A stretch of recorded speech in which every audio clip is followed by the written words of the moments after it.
শান্তি ভারতী পুজোর ৬২তম বর্ষে রথযাত্রার পূর্ণ লগ্নে সারলেন খুঁটি পুজো। এই খুঁটি পুজোর মাধ্যমে দুর্গাপুজোর শুভ সূচনা হলো। এই দিন দুর্গা মণ্ডপের প্যান্ডেলেও সূচনা হয়। মালদা জেলার বড় বড় দুর্গাপুজোর মধ্যে অন্যতম শান্তি ভারতীয় পরিষদের দুর্গাপুজো। প্রতি বছর পুজো মণ্ডপের বিশেষ থিমের আকর্ষণ থাকে মণ্ডপে, তাই দর্শনার্থীদের ভিড় হয় যথেষ্টই। ক্লাবের উদ্যোক্তারা জানান, প্রতি বছর রথযাত্রার পূর্ণ লগ্নে খুঁটির পুজোর মাধ্যমে বাঙালির শ্রেষ্ঠ উৎসব দুর্গাপুজোর প্যান্ডেলের সূচনা হয়। সেই মতো এবছরও পুজোর সূচনা করা হলো, তবে থিম এখনো ঠিক করা হয়নি। ক্লাবের সদস্যদের নিয়ে আলোচনা করা হবে, তবে বিশেষ আকর্ষণ থাকবে এই মণ্ডপে।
আমাদের ৬২তম দুর্গা উৎসব পুজো খুঁটি পুজোর মধ্য দিয়ে আমরা আজকে পুজোর সূচনা করলাম।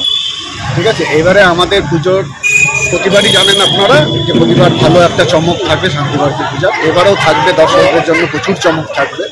ঠিক আছে, যেমন আলোকসজ্জা, প্রতিমা, প্যান্ডেল সব কিছু দিয়ে একটা ভালো চমক থাকবে। কিছু সমাজসেবামূলক কাজ থাকবে।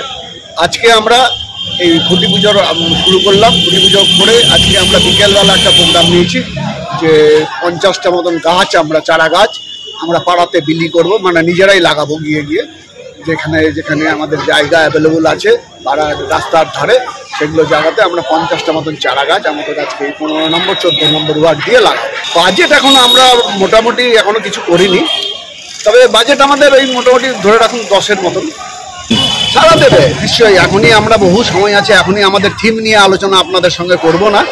পরবর্তীতে আমরা ধীরে ধীরে যেমন অগ্রসর হবো তেমনভাবে আমরা ইয়ে করবো। দুর্গাপুজোর শুভ সূচনা হয়ে গেল। আজকে আমাদের সকালে ৬২তম পুজোর সূচনা হলো। আপনার খুঁটি পুজো করলাম এবং এবার এখান থেকেই আমাদের পুজো শুরু হয়ে গেল। আর আমাদের অনেক প্রোগ্রাম, মালদার আমাদের সবচেয়ে বিশিষ্ট পুজো। মালদা কেন, আশেপাশের ডিস্ট্রিক্টেরও লোকেরা তারা অধীর আগ্রহে অপেক্ষা করে শান্তি ভারতী দুর্গা পুজো দেখার জন্য। তো আমরা সেইভাবে প্রতিবারের নেই আমরাও এবার সেইভাবে প্রোগ্রাম নিচ্ছি। আমাদের থিম নিয়ে এখনই আপনার সাথে আলোচনা করছি না, তবে নতুন চমক আছে। লাইট সজ্জা, দুর্গা প্রতিমা, প্যান্ডেল এইসব নিয়ে নতুন চমক আছে। পাথর ছাড়াই প্রতিকার সম্ভব। মালদার প্রাচীনতম ভৃগু বংশ জ্যোতিষী পণ্ডিত এস শাস্ত্রী। দাম্পত্য সমস্যা, বিবাহে বাধা, ব্যবসায় অবনতি, পরীক্ষায় অকৃতকার্যতা, ভাগ্য গণনা, গোষ্ঠী বিচার, ঠিকুচি গোষ্ঠী এবং মৃত্যু ছাড়া সকল সমস্যার সমাধানের জন্য যোগাযোগ করুন জগদম্বা জ্যোতিষ কেন্দ্র, বিবেকানন্দ স্কুলের পাশে, মালদা।